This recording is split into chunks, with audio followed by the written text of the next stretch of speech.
we're not going to emerge from this the same. The way in which we're working and learning has changed. Educational institutions and workplaces are all going remote. In just a matter of months, this all turned on its head. We have no answers yet.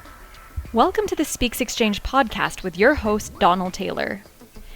As a renowned learning and development industry expert, as well as chairman of the Learning and Performance Institute, Donald sits down with experts from around the globe to talk business communication, learning technology, language, digital transformation, and engaging, upskilling, and reskilling your organization.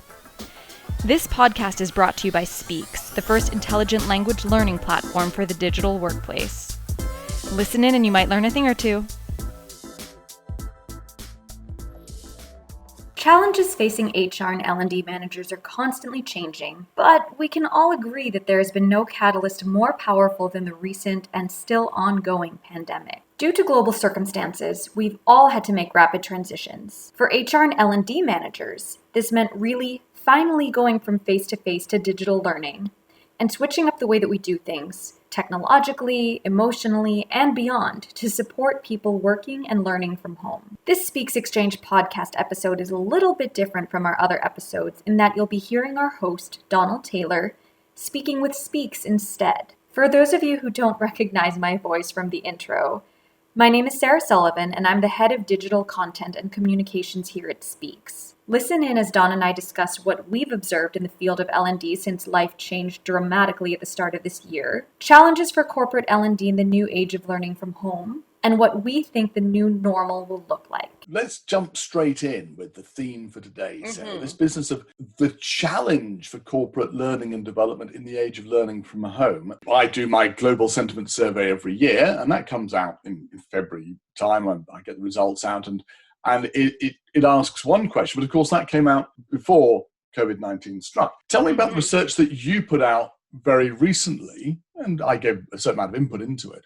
What was the aim behind it, and what were you asking people? Absolutely. So before I get into that, it might be helpful to give a bit of interesting background context here. This year, we had released survey results from our annual Speexx Exchange survey. This was before all of the stay-at-home mandates were really in effect globally.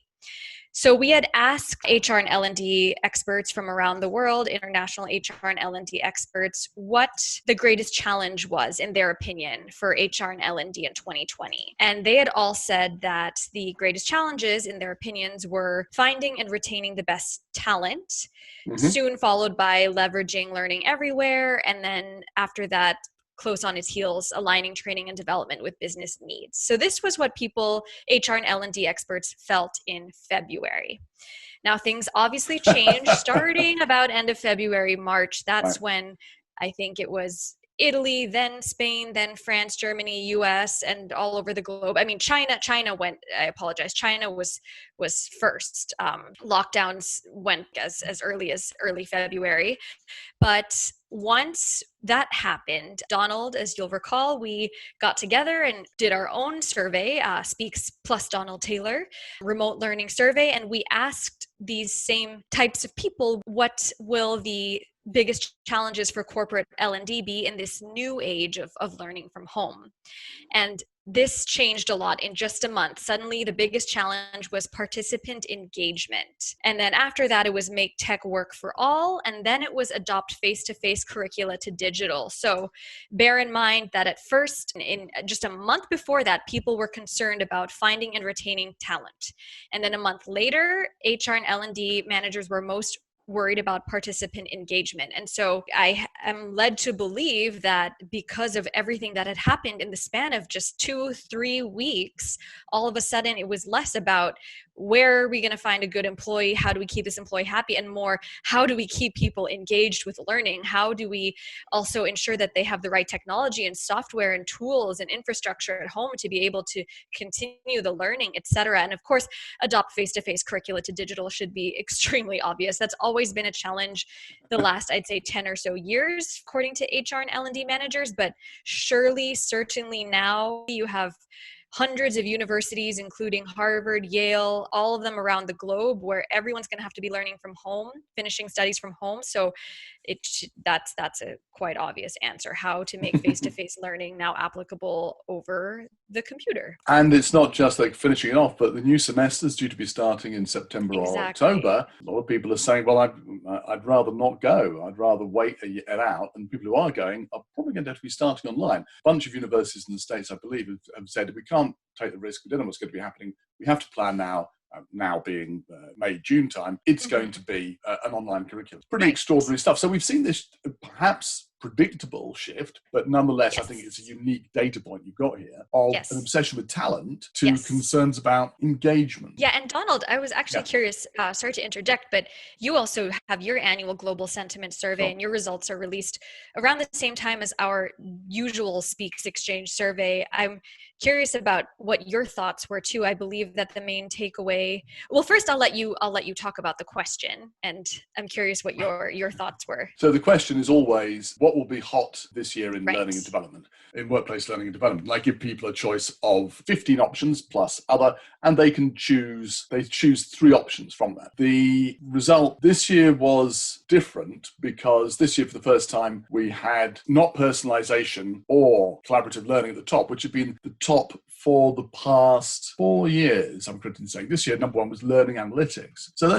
now I don't give people the choice about talent. So that wasn't on the list. So learning analytics was number 1, but actually the top 5 options were all more or less concerned with data. The only one of the 5 that wouldn't necessarily put a data hat on would be collaborative and social learning, which you can certainly do without data. But nonetheless, if you have data, it can be incredibly effective. So for me, that showed a big shift in what we do in learning and development, away from a focus on content, which is traditionally what we've always done. We create and we distribute content, towards something new, which is, well, how do we make sure we're doing stuff effectively? We've got data to help us be more effective about what we're doing. Of course, it doesn't mean necessarily that we're doing the right things. You can still be very effective about doing something very inefficient. So you also want to be able to do the right things as well. That's a separate question, engaging with the business, understanding what it means. None of this has anything to do with people's concerns right now, as you say, around engagement and keeping people, getting your content online and making sure that people are, not just that they're engaged, but also there are no barriers to the implementation of it, so they can get to it. There's a lot of very practical things people are concerned about, not just right now, which is in the first half of 2020, but increasingly they're going to be concerned about it going into the future, I think, because this is not, I think, going to go away rapidly. Yes, things are changing. We're coming out of lockdown right now, but we're not going to be going back to the January, February world that we were in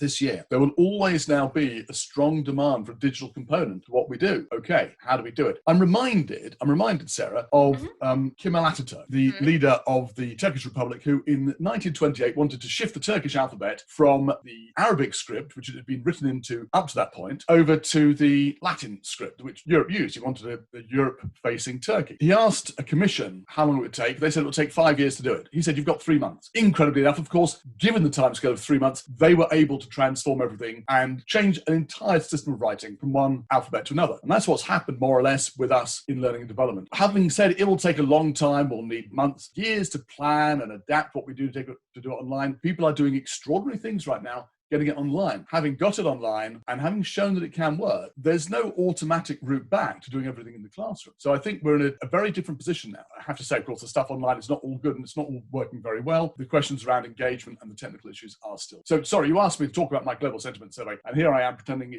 I'm the guest on the podcast. No. It's interesting to see how sentiments have changed and what people have responded, in the beginning of 2020 versus a couple months into it. So it's certainly not the same responses. Not the same response at all, except, of course, that personalization has always been strong. Personalization has always been an issue. This is true. And that remains an issue that people are concerned about at the moment. In your survey, what results did you get, or what other results did you get that you would really like to look at as being indicative of how you think people are right now? Well, engagement, as we said, is always, and personalization have always been challenges, and that remains. I think it's interesting to point out that even before the pandemic descended upon us, our survey, which we started as early as December of 2019, we had asked these same HR and L&D managers what they thought was hampering the implementation of digital learning.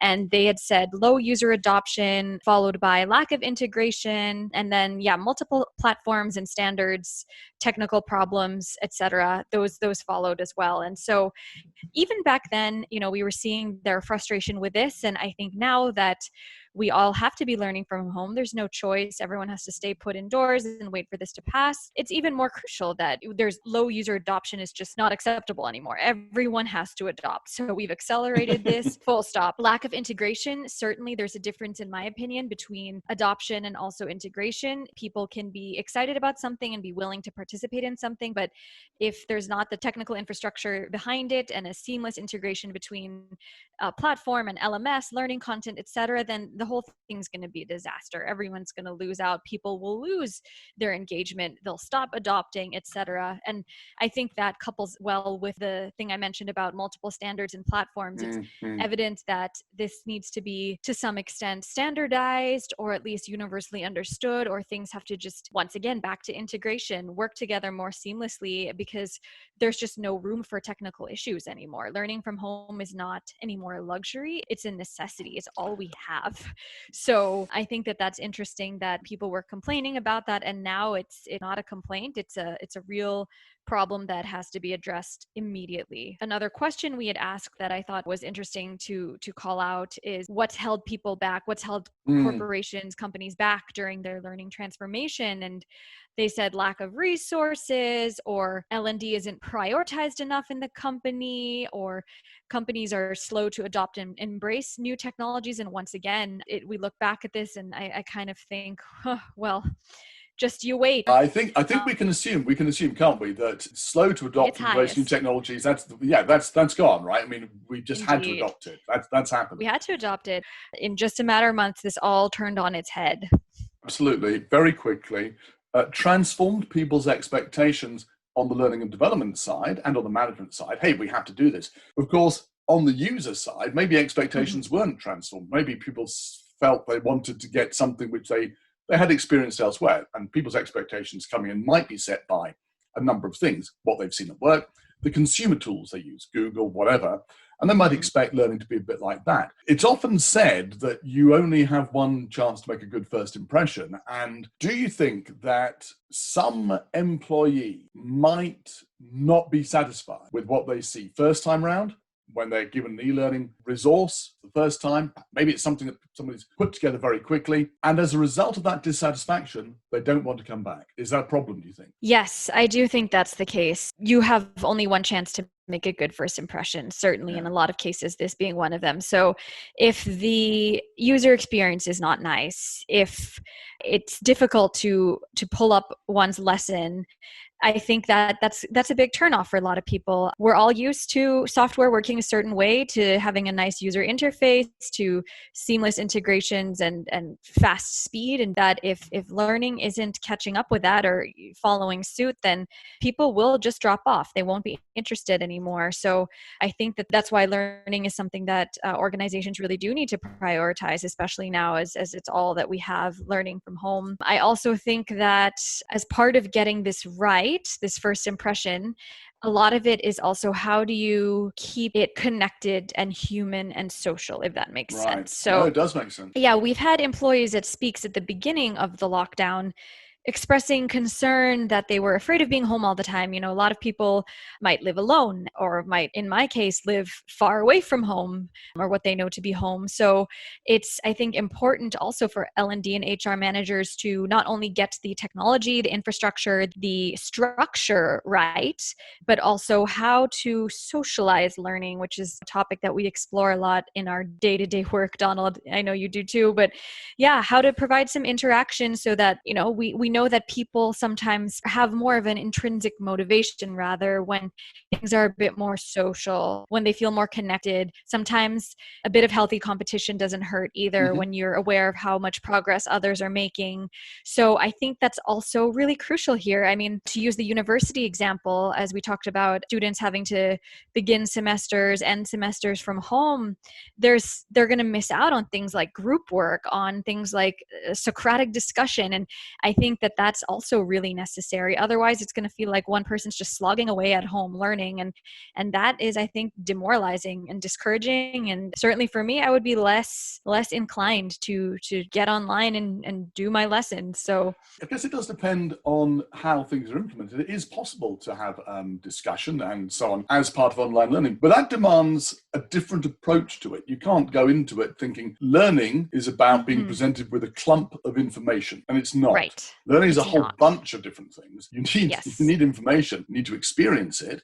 And it is very healthy and positive if you've got a group that you're working on that with. They provide both the discussion you're talking about, but also a sort of benchmark. Oh, I didn't get that, and I should have got that. I'm going to work a bit more focused on that bit in the future to make sure I understand whatever it is. So that the role of the group, it's complex, but it is very useful. And there are some people who could be autodidacts and learn entirely by themselves, but most people benefit tremendously from having other people involved. And this comes back to this engagement piece. And I'm thinking about 2001 when the towers came down, 9/11, and we had suddenly there was no air transport in the US. People weren't flying to go to courses. E-learning had a big uptake. And what was the response? The response was, oh, I've got a PowerPoint deck. I'll put that online with a click next button on it, and that's a course. And of course, it's anything but a course. It's the most basic level of providing information, but it's not learning. And it's not a mechanism even for learning, except for the most motivated individual. So, and of course, what then happened was e-learning got a really bad name because people said, yeah, it's that thing which is really rubbish and I don't like it. We have to make sure that doesn't happen now. The last thing I'm saying is everyone needs to go out and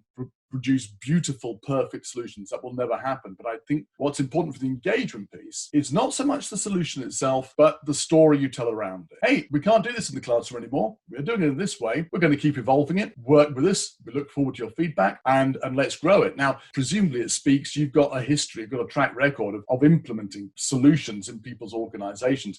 Is there any tips you've got from anybody trying to implement some learning technology now that would help them do a better job of setting the scene before you try to roll something out? Yeah, I think there's a lot of different ways. I think that it starts, of course, with cultural behavioral shift to begin with, and it has to come from the top down, and it has to feel to all the employees as though it's really supported by and believed in by top management. I think it's in addition to the technology, which is of course a big part of it, and accepting that we have to really invest in the top technology and being willing to be agile and testing out other potentially new technologies and being willing to fail and knowing that one solution might not work. I think it's staying open and as we said, having an ongoing discussion with employees so that they can provide feedback on what's working for them, what's not. But as I said, I think it's more of a cultural behavioral shift and make it known throughout an organization, one that's rolling out a new learning platform or a new system, that this is a really important initiative to describe it as a journey. So, this is not going to happen overnight. The way digital transformation is, in my opinion, not a one-time event, but rather a ongoing event, and sometimes it might happen faster than others. Right now it's clearly accelerated all over the world, but bridging back to what I said earlier about socializing learning, I think it's important to note that it's a community initiative. And you said, yes, there are autodidacts in the world, but most of us are not.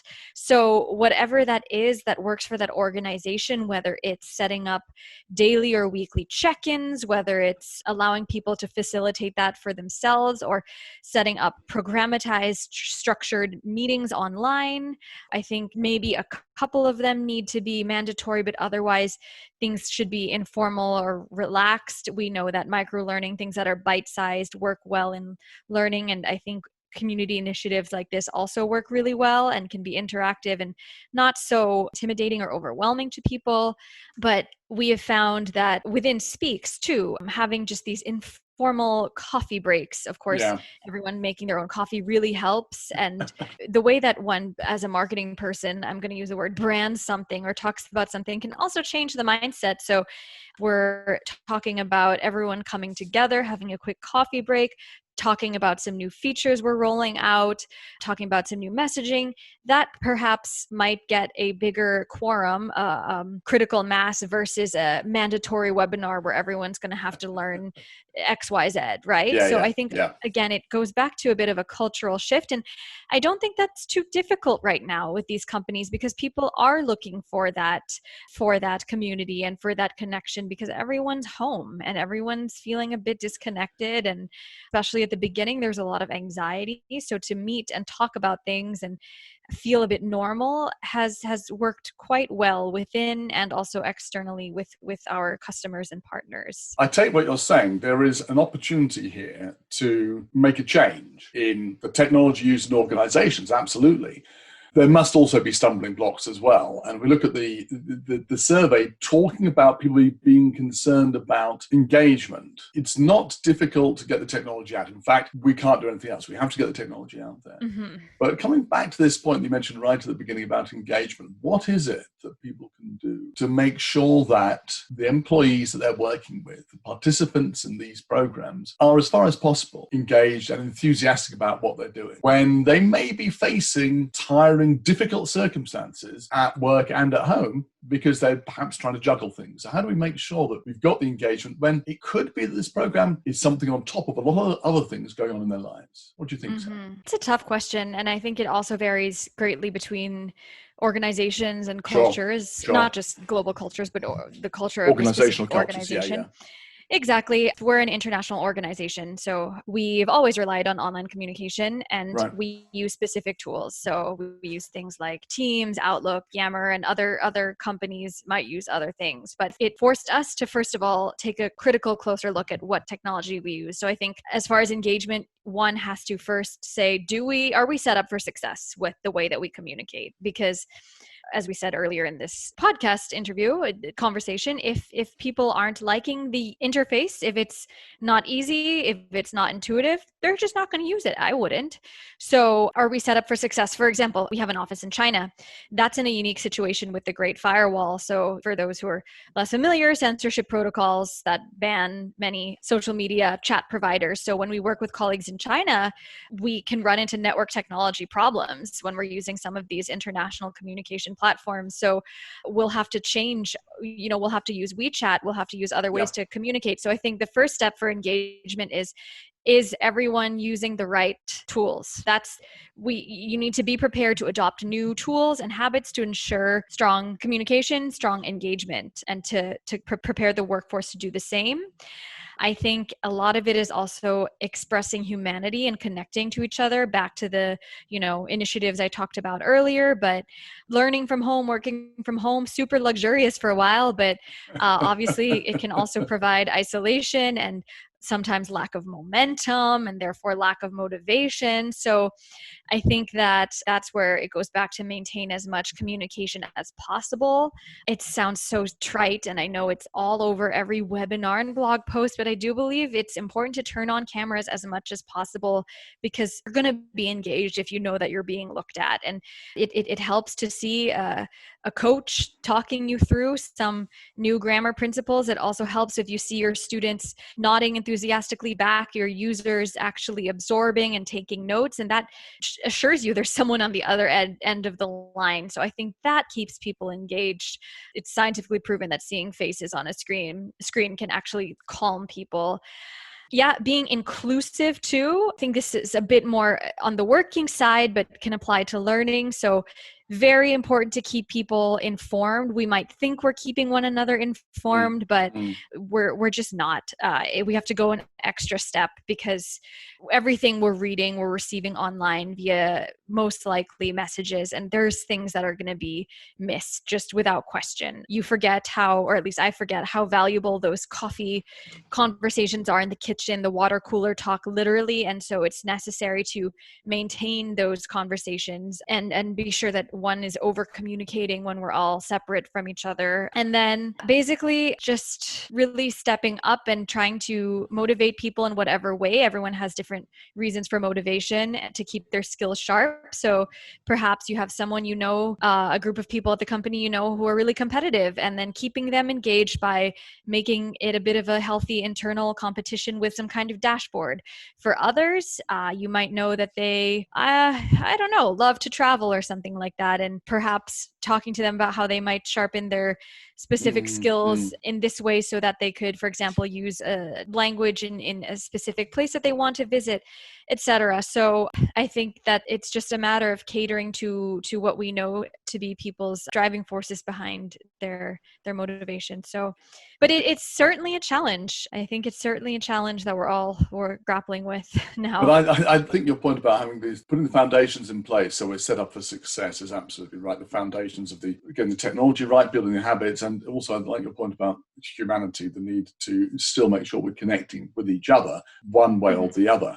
Talking about humanity and people, do you want to talk about soft skills development, why you think that's important in the future for developing people generally, but also for developing future leadership? Soft skills. I am asked quite often, actually, probably you are too, Donald, in the field of HR and L&D, are we concerned about automation, AI taking jobs? And in language learning too, you can have a computer check people's grammar, right? Even understand people's pronunciation, and that can take, in theory, the role of a human's job. But in my opinion, especially in the field at which I work, I think that we're still very far off from a computer really taking that from humans. And what I mean is with regard to the soft skills. So it's one thing to be able to have Google translate German to English, for example, but no computer robot machine, to my knowledge right now, fully understands text and nuance and humanity and empathy in the way that would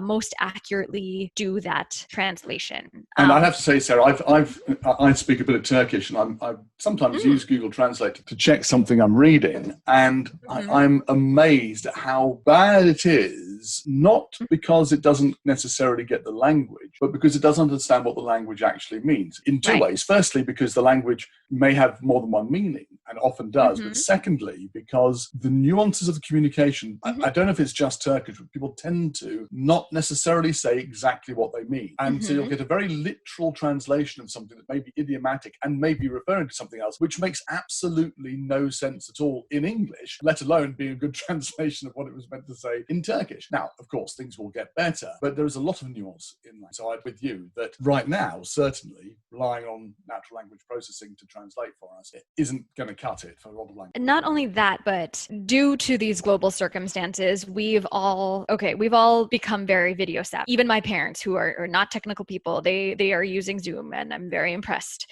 So this bodes well for digital transformation, but I think that there's still a lot of potential when it comes to writing. In any language, we all could be writing better. So text, though, unlike video, doesn't allow us to see facial expressions or hear voice pitches and volumes, which provide really helpful communication and social cues, right? And it's really imperative, and now more than ever in 2020, that our writing communication skills are improved. So whether that's an email to someone else, because, something as an American that I write might have a completely different meaning to you, even that we both speak English, because you are from the UK. So it's more so than ever critical to leave little to no room for misinterpretation. And that's a soft skill that's a computer is, in my opinion, very far away from nailing.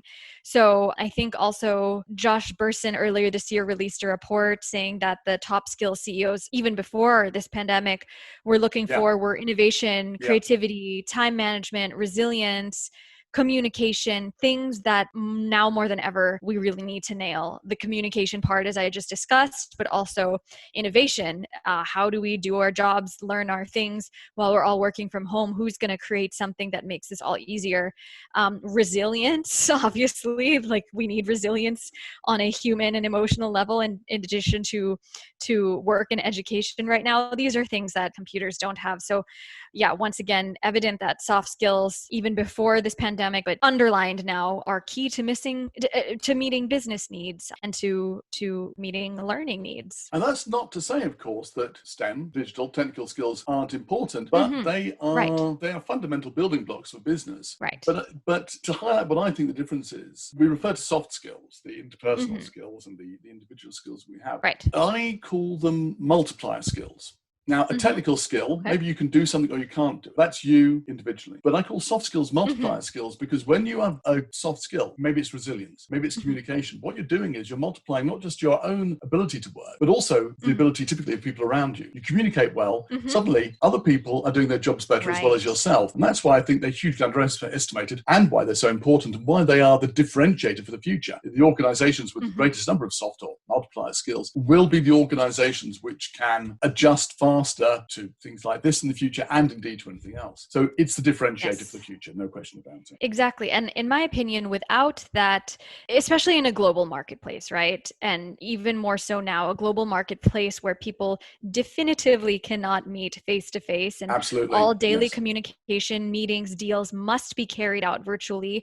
We're not even going to get to the STEM part without the effective communication. I love that. We're not going to get there. We're not going to get there. Yeah. No, you're right. You're right. It's not right. going to happen. We're not going to. Right. We're not going to launch something. We're not going to shake on something, shake on a deal. We're not going to roll out some infrastructure without a mutual correct understanding. And there's less room for error now, especially because not only are we a global marketplace, that comes with its own difficulties and challenges of nuance and different contexts, different wording, understandings, values, but we literally don't have the option of meeting face to face and doing that. And that leads me to a funny question I was thinking the other day, Donald. What is the new shaking hands moving forward? It's a tough one. It's a tough one. I don't even think the fist bump is allowed anymore. No, you're not allowed to do. So we've seen people doing this thing where you dance on your feet and you touch your feet with each other. I guess that's all right, but I don't feel that has the same thing. No. But I've met a couple of people recently. We've done this weird air hug where you stand 2 meters apart and you sort of hug the air. You feel a bit daft doing it. You see somebody else doing it. For some reason, making the shape as if you're hugging yourself a bit. Yeah, I don't know. But it's like it's like a hug, but it's not a hug. So that's one thing. But if there are other things like business cards, exactly. Now, I don't have business cards Hard anymore. to say. But in China, other parts of Pacific Rim, they're very important. Yeah. But I can't imagine that someone from China is going to want to accept a business card from somebody from the UK. So do we do I don't know, phone remote identification? We just sort of pass our phones over each other? I don't know. Right. And again, none of that's going to be implemented unless we all mutually agree on it with an effective way of communicating and True. quote unquote metaphorically shaking on it. So yes, absolutely. Yeah, soft skills. Now, I've seen a number of people talking about greeting people and getting people into something and starting off with people. I've read a few stories recently about people onboarding digitally, which you have to do at the moment. New people are being hired, people are being brought on board, they have a virtual handshake of some sort. How do you do onboarding digitally? Because you've been doing it at Speexx, haven't you? Yes, we have. We actually onboarded someone on my team about 2.5 weeks ago. And they're still with you? Yes, still with us, thankfully. And I cannot imagine how disorienting that must be to meet all your new colleagues and get all your first tasks at the office, do all of your onboarding orientations digitally, virtually, but seems to be going well. So obviously we're just kind of flying by the seat of our pants, learning as we go. But we've, of course, so you can't substitute certain things like having to drop by an office to pick up a computer, a mobile phone. Of course, you can also mail, but fortunately in this case, it was all very safe, as that's safety, hygiene is our health number one priority. Absolutely. But aside from that, we've just, as I said, been turning on our cameras, and she's now part of a global marketing team. She has met now, I think, everybody all over the camera. And even when it comes to our team meetings, we've asked that everybody turn on their cameras and also provide a little more context for when they're starting to share some updates, so that she understands a bit more about what updates they're providing. And of course that might be a little redundant for some other people, but I think in this learn from home situation, redundant is not as redundant, if that makes sense. I think that a Absolutely. bit of extra communication, extra sharing of updates is not a bad thing. And it's not going to take away from people's time, because that might have anyway happened when you're, again, talking by the water cooler, or someone dropping by your desk to ask a question or give an update. It's the same, in my opinion, same kind of thing. And so a bit of extra overshare professionally, not personally, I think right now is actually not taking anything away.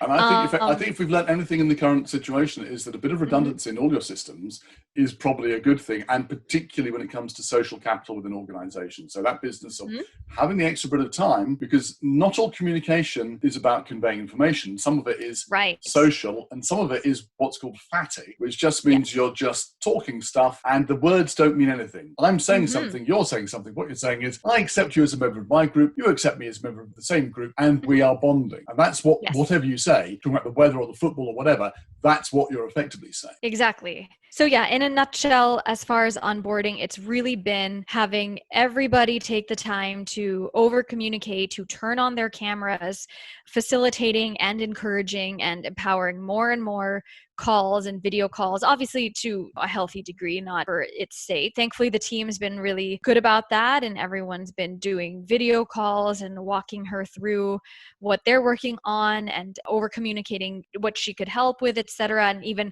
those onboarding orientation type meetings where you talk to members of other teams, that's all been happening over video. So it's worked quite well, thankfully. Also at Speexx, we use the Lessonly platform to create what we call our Speexx Academy. It has basically how-tos and tips and tricks on every topic related to what we do at Speexx. There's a lot of obviously staff onboarding content, but other learning paths on things like product news, best practices, of course, foreign languages, etc. And so we've set it up so that there's a very clear new onboarding orientation path like that. And so that's using a platform like Lessonly. I highly encourage. I would have encouraged it before this pandemic and learning from home, but certainly now, because that is a way you might not have your new employees dive in head first right away the first week or two. You know that you have to allow for absorption and digestion, and things might not crystallize until he or she talks to more employees or starts trying a new project. But Lessonly allows them to do so with a bit of autonomy as well, and in parallel to the virtual in-person conversation. So that's something that has worked really well for us, I think. Still with us, so. Well, there we go. So it's working. Yeah. I always look at WordPress as an example of an organization that's managed to be tremendously successful and has, I think, over 1,000 employees in 72 countries, and they're all working remotely. So it is utterly possible to have a substantial dispersed workforce remotely and make it work. And I think perhaps in the future, it will be the exception rather than the rule that people come together face to face. And when we do, we'll want it to be a really high value experience. Right. So we've covered a lot of ground, and it's been great fun chatting, even in these remote, socially distant times. Finally, our questions that we always have at the end of Speexx Exchange podcast. A couple of questions for everybody. What do you wish you'd known when you started in learning and development, and what are you curious about right now? So what do you wish you'd known when you started off in this field? What I wish I'd known.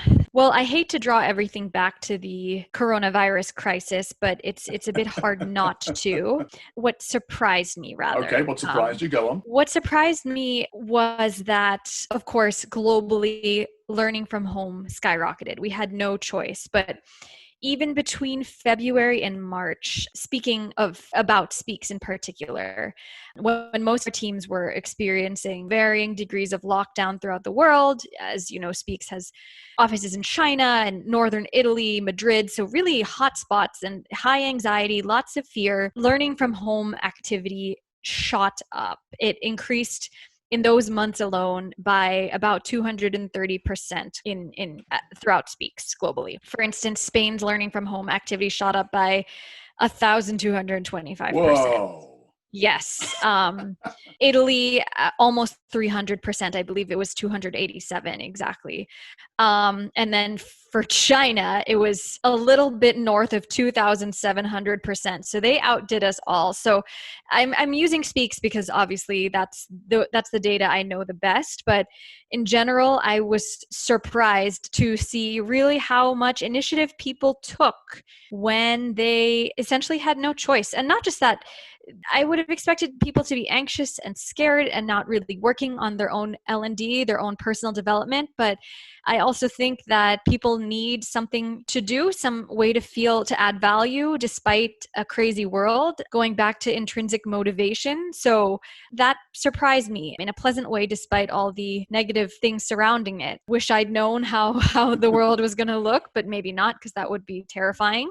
But and the other question... Sorry, go on. No, let me come in there quickly. Yeah. To be fair, Sarah, I think, yes, you're surprised by it, but I think what you wish we'd known is something we all wish we'd known, which is just how motivated people can be to learn online. Right. And that perhaps some of the barriers we were putting in place in our minds were just wrong. There was no natural barrier to doing it. When people were placed in a position where perhaps they felt they had time, perhaps they felt a strong motivation, they get on and do it. And I think that is something I wish I'd known. So let me ask you the other question. What are you curious about? A lot of things, but I think the main thing I'm curious about is what is the new normal? Obviously, the world has changed. The way in which we're working and learning has changed.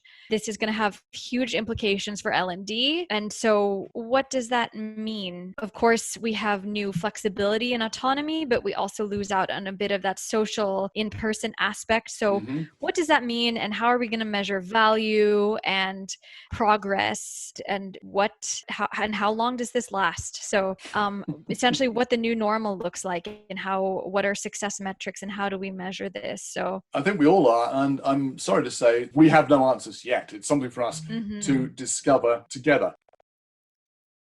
Earlier in the podcast, Donald mentioned that moving forward, everything we do will have a digital component, and how we're all already shifting to online learning, and that there's no rush to, as he says, go back to the classroom. In an upcoming Speexx Exchange podcast episode, Donald talks to Hannah Gore, a learning experience consultant who specializes in a number of different areas in L&D. Hannah shares some best practices on how to best develop online content. She first shares her thoughts on what she thinks people are currently doing wrong in terms of creating this digital content. Here's a quick preview of that episode. I think the addressing what people are doing wrong is probably important to address first. I'm seeing a lot of people putting PowerPoints up onto SharePoint and calling it online learning. No, that is not online learning. That is some learning that has been put online. They are two very different things. Online learning and learning design is a science. It's derived from research. It's a craft. Putting a PowerPoint online does not make for a good learning experience for anybody. And the easiest way to tell that is trying to do it yourself, because you will not move through that PowerPoint in the same way as you would if it was in an online, a face-to-face experience. It just wouldn't happen. So that is the number one don't. Please don't. SharePoints are great repository tools. They are not great learning platforms. Yes, and we shouldn't beat up SharePoint. I mean, it's one of a variety of tools, but the issue isn't the tool. The issue is that you stick up, and it's not PowerPoint, it's full time, but the idea is you putting content in a place and saying, go learn, is only going to work for the most highly motivated of students. Incredibly highly motivated students that already know the content. That's who it works for, which is a very niche part of your consumer group. SharePoints can be used in online learning. I used them at Solera, the last company I was at.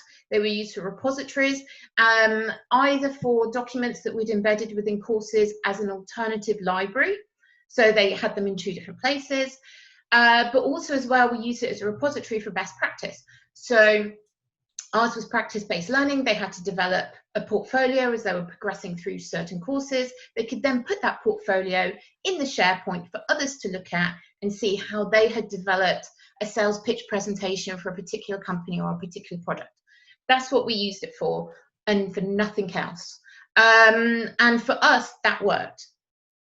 And finally, sharing a hopeful snippet from a previous discussion Donald had on our podcast with Kinga Petrovai, an educational specialist working at the intersection of research and practice. She calls the current crisis an opportunity, specifically for learning and development in terms of being able to reassess, to say, what exactly does learning look like and how do people learn? Obviously, right now, it's an emergency situation where everyone's just doing the best that they can. And that is, you should have compassion and really just that realization that it's not a normal situation. But I'm curious how this will change the way that we think about learning in all aspects of life, in the workplace and in schools, and how professionals learn. We can all agree that, accelerated by a crisis, remote working and learning is no longer strictly reserved for universities and specific industries. You can, in fact, learn and maintain the skills necessary for your job, no matter what your specific situation is. Using some tried and tested Speexx strategies combined with the right technology, you will be able to quickly reap the benefits of working and learning from home. If you're interested in learning more tips on distance learning, please visit Speexx.com for more information. Thanks for listening.